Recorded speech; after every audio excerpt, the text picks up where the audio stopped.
I used to just go with whatever meat looked good or was on sale at the grocery store. But now that I've experienced the exceptional quality, flavor, and convenience that you can get from Omaha Steaks, I'm never going back. They can build a custom food plan based on your schedule, which means less food waste and stocking up on high-quality proteins to always have on hand. With Omaha Steaks in your freezer, you're always just minutes away from a quality dinner. Whether it's Taco Tuesday or a weekend feast. Taste the Omaha Steaks difference and never settle for grocery proteins again. Get flavorful, high-quality proteins delivered by visiting omahasteaks.com. Plus $35 off when you use promo code YUM at checkout. That's omahasteaks.com, code YUM. Terms apply. See site for details. Go to omahasteaks.com and use promo code YUM at checkout for $35 off. Minimum purchase may apply. When you manage procurement for multiple facilities, every order matters. But when it's for a hospital system, they matter even more. Grainger gets it and knows there's no time for managing multiple suppliers and no room for shipping delays. That's why Grainger offers millions of products in fast, dependable delivery, so you can keep your facility stocked, safe, and running smoothly. Call 1-800-GRAINGER, click Grainger.com, or just stop by.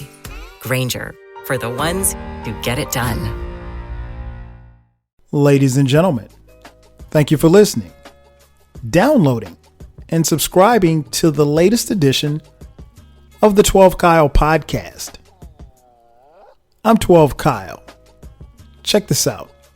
On this podcast, we're going to talk about some commentary that deals with a little bit of everything, but you'll have a better understanding as I get into it. Now, I guess before I get into the commentary, I probably should give you some context. As many of you know, or maybe a few of you probably know, I have a blog. I've had this blog since 2007. Yeah, it's been since like 2007. So it's been a minute. The blog is called The 12th Planet. And it's a dope blog. And I mean, honestly, I don't write in it as much as I used to. And I really have no logical excuse as to why I don't write in the blog anymore or as much as I used to. It's just, I could tell you that I'm busy, but I'm not that busy. I mean, it's just, what can I say? I mean, hey, I have a podcast too.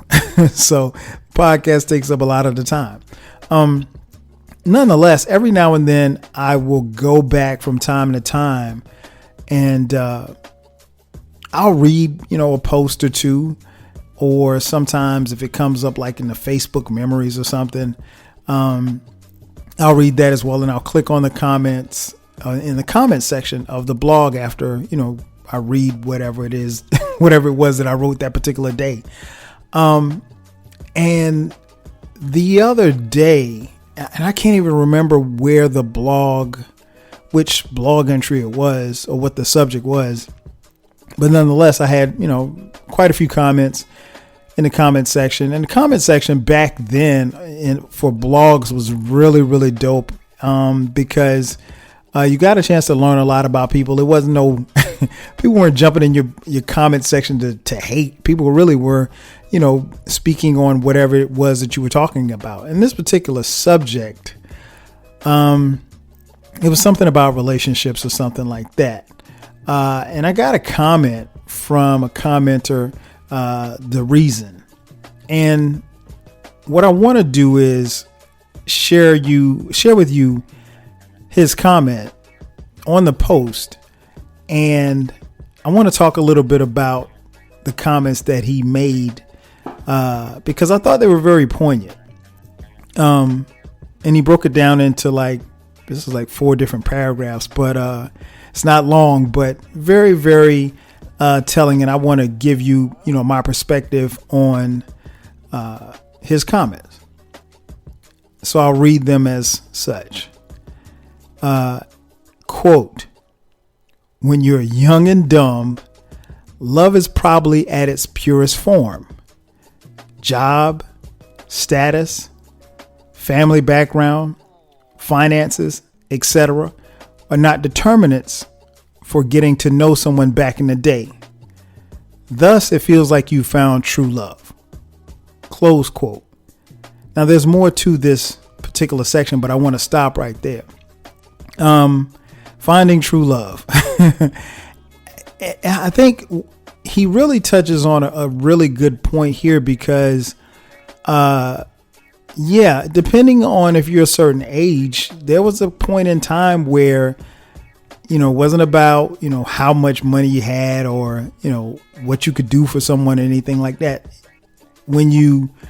Particularly when you're younger, you didn't really look at all of that stuff. You tried to find someone who was compatible for you. You tried to find someone who you liked and eventually loved. What you required in a mate, was relatively simple. It wasn't something where you had a laundry list of things that you wanted from the other person. And conversely, they wouldn't want a laundry list of things from you as well. And I found that comment to be very, like I said, very poignant and very interesting to say the least.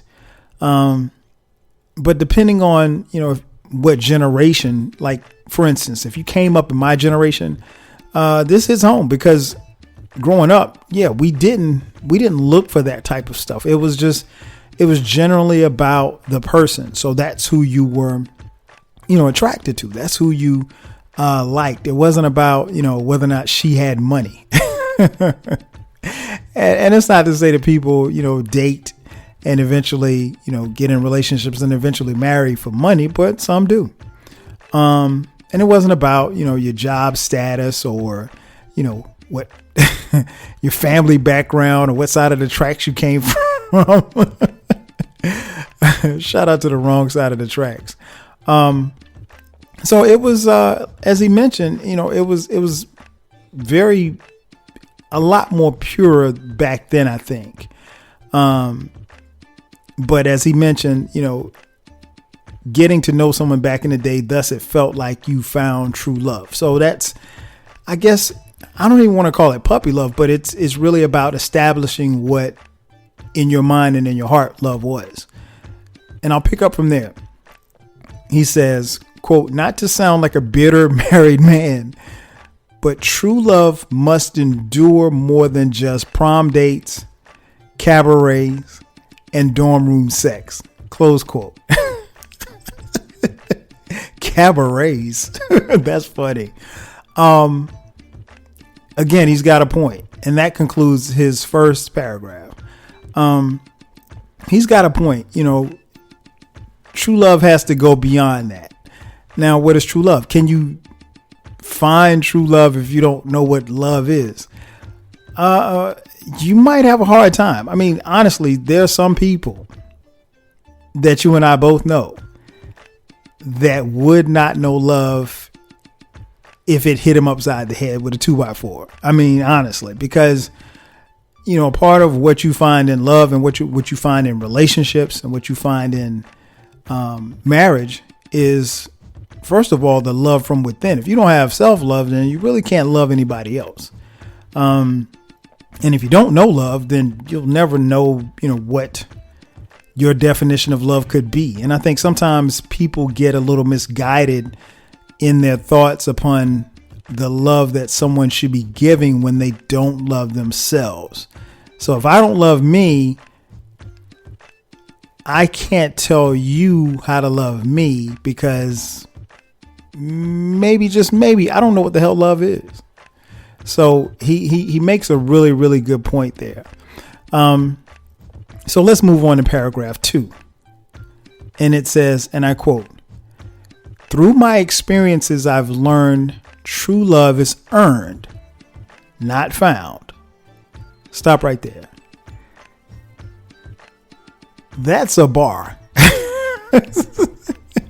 And the reason why I say that is because, like, think about it. When you were little, like, you were always told that, you could go somewhere or do these things and you could find your love. You could find, like, the earth is so huge, you could find your love. Is it possible that you could scour the entire earth and never find love? Probably not. I mean, it doesn't, I'm not going to say it doesn't take much to find love, but you have to know what it is you're looking for. But, you know, you also have to earn the love. It's just like you earn someone's trust. You earn the love that they give to you. So he makes a great point. So I'll pick up from there. Quote, sure, I have met women that I thought had similar passions and interests, but those relationships could not stand the test of time for whatever reason. None of those reasons ever seemed like they were important enough to end relationships, but somehow they did. Close quote. And that's the end of paragraph 2.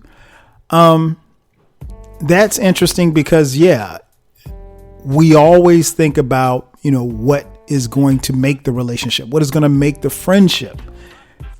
And we never think about it ending. But it always does. Like, I can even remember I'll pick an age, 15. I remember being 15 years old. I'm pretty sure all of you listening have a memory of being 15. Like, let's say you found somebody that you liked and you really, really liked them. And you thought, okay, this is going to be my girlfriend, but this is going to be my boyfriend for the rest of my life.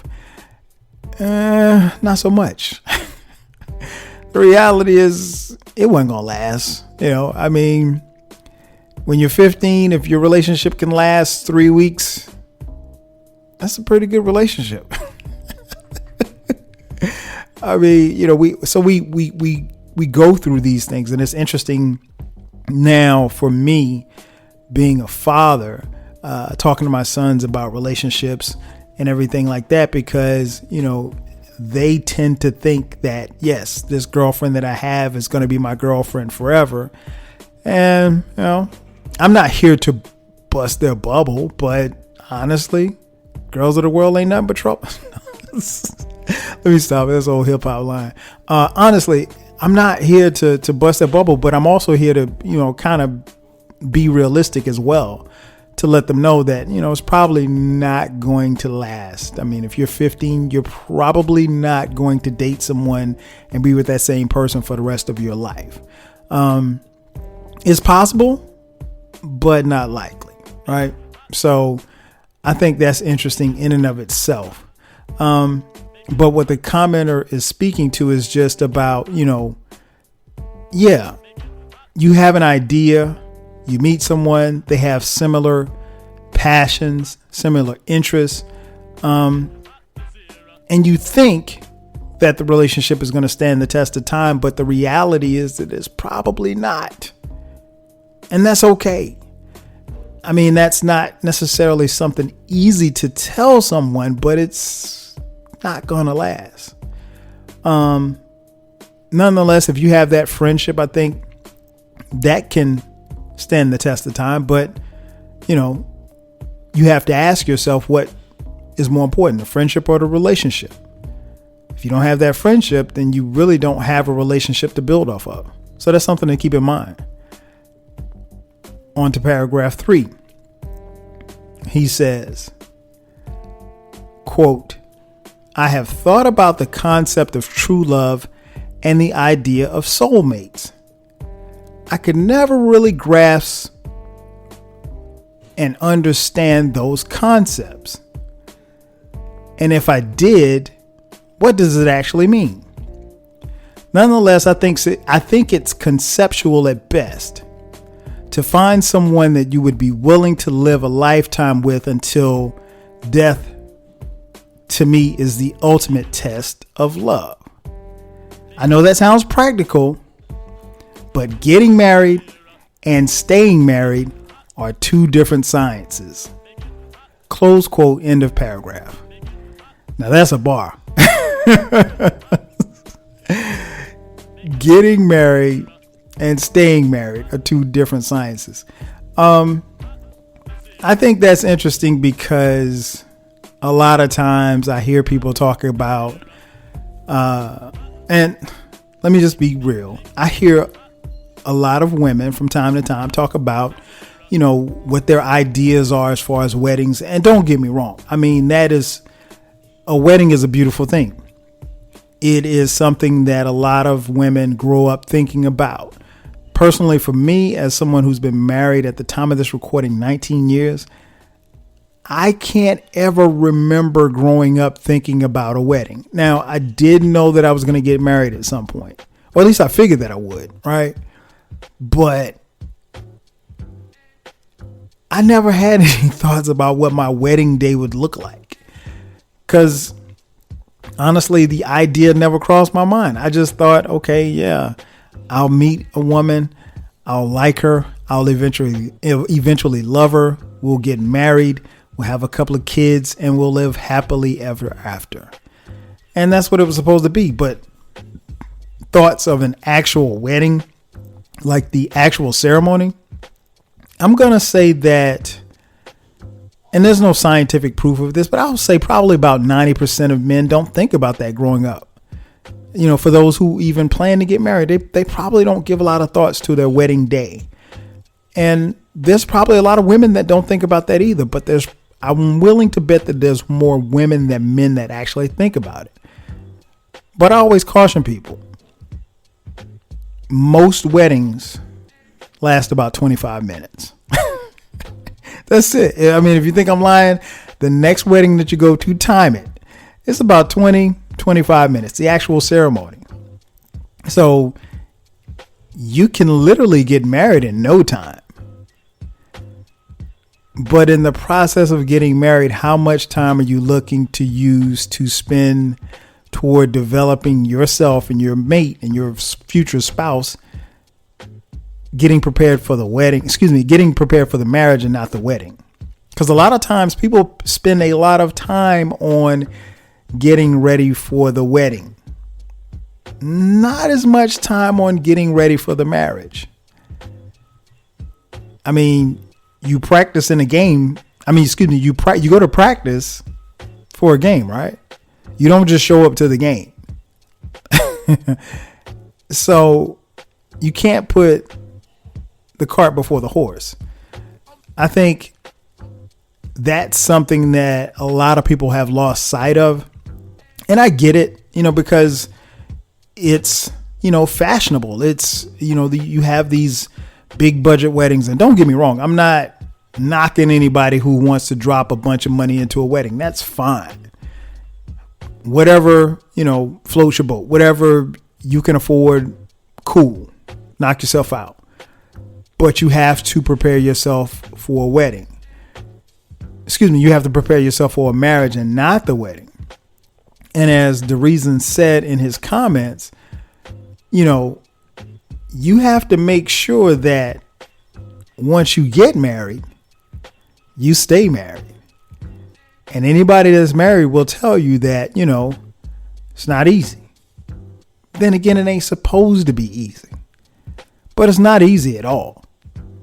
And so with those things being said, yeah, it's definitely harder to stay married than it is to get married, because you can get married relatively quickly. And I don't think people really recognize that.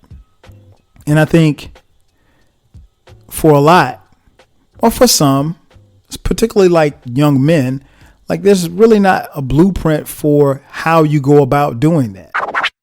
There is really no one of our generation that is speaking about marriage in honest terms, and we kind of are the lost generation in the sense that a lot of us, speaking for me, didn't really have a blueprint of how to be a young black, professional married man and like really make that shit work. You know what I'm saying? Like none of us really had no fucking, no blueprint to follow in any way.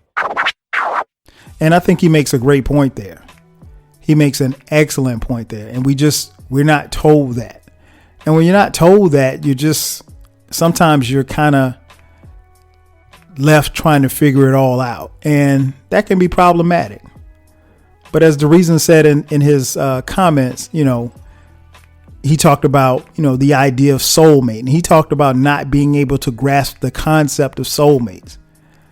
And I've heard people on opposite ends of it. Is there one person that's a soulmate, or can you have 20 soulmates? I don't know.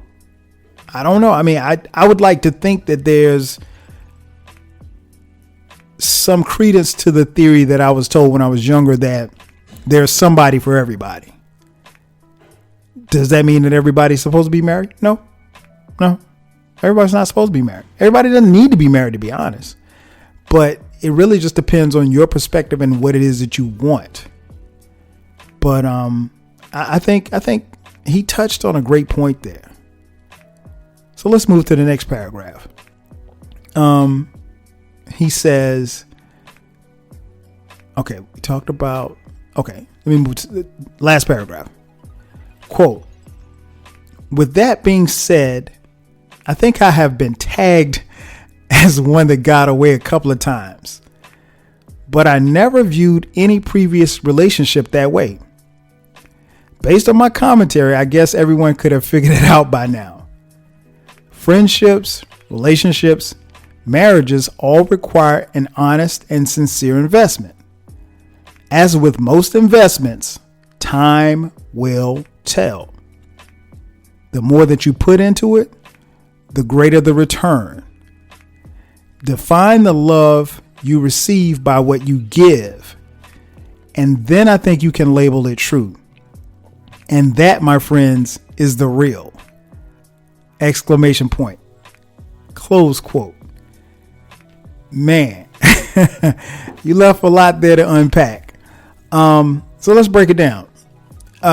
Being tagged as the one that got away. That's very possible. In fact, I've heard that, about people. Have I ever been tagged the one that got away? I don't think so.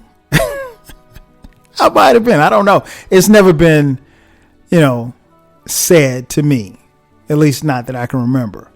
But I think everybody has, relationships or maybe previous relationships or different things that have happened where they say, okay, well, maybe that's not the one that got away, but I probably regret that. Now, the reason is the person that wrote this, comment, and he feels in his heart that, he was tagged as the one who got away by a few people. But I find it interesting that he didn't feel that way about any previous relationship. That says a lot. And so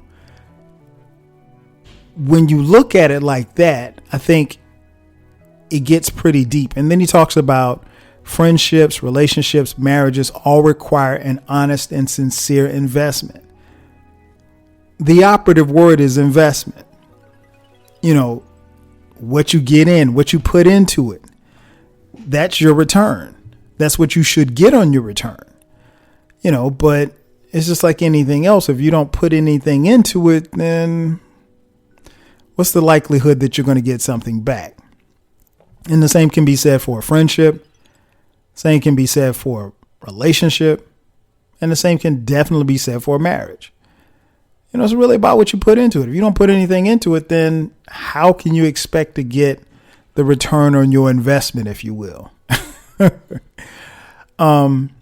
that's a bar. I mean, I totally get him. And like he said, like most investments, time will tell. Any type of friendship, any type of relationship, any type of marriage, time will actually see it through.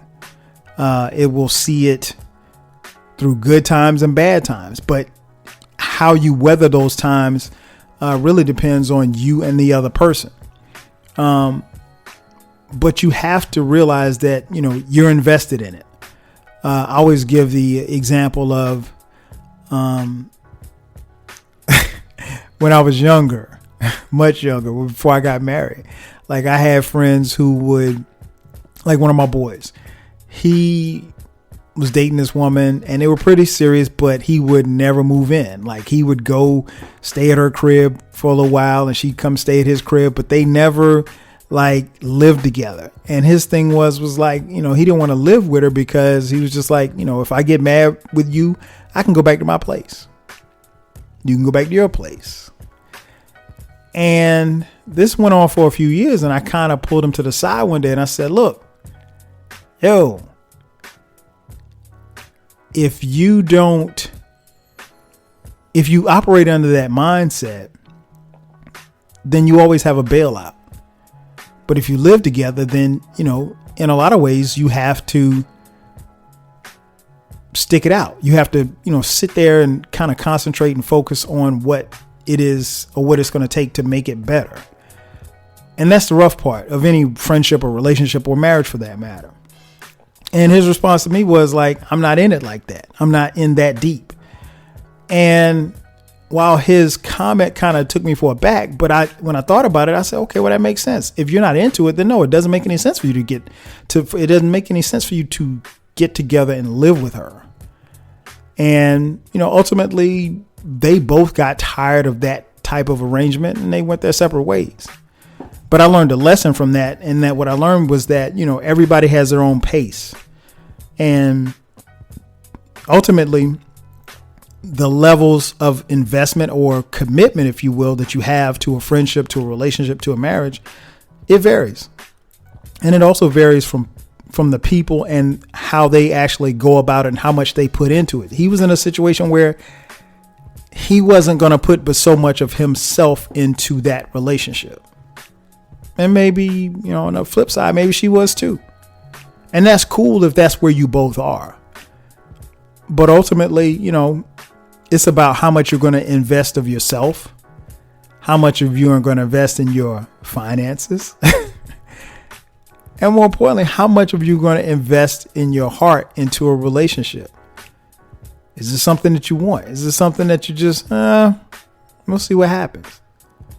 And I think that's fine if that's how you feel. But if you're honest, be honest with the other person.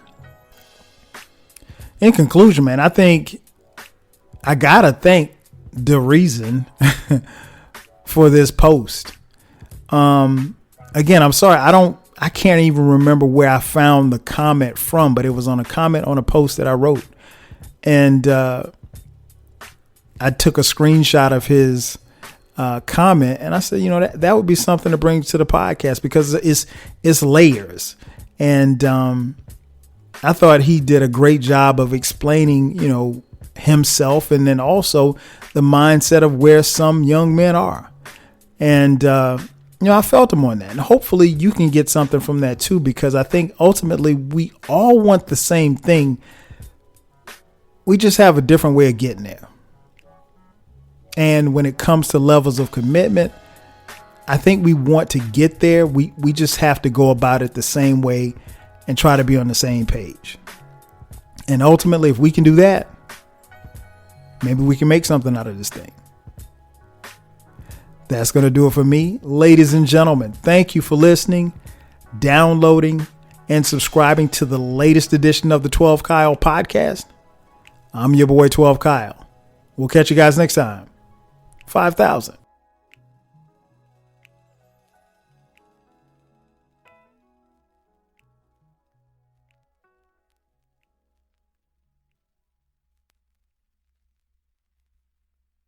If you work in university maintenance, Granger considers you an MVP because your playbook ensures your arena is always ready for tip-off. And Granger is your trusted partner, offering the products you need all in one place, from HVAC and plumbing supplies to lighting and more, and all delivered with plenty of time left on the clock, so your team always gets the win. Call 1-800-GRANGER, visit Granger.com, or just stop by. Granger, for the ones who get it done. Maybe you recognize this voice. Andy Betterman here of the injury law firm Greenberg & Betterman. For over 35 years, we've been helping people in the DMV with auto accidents and medical malpractice. Get a free consultation by visiting gblawyers.com and feel better.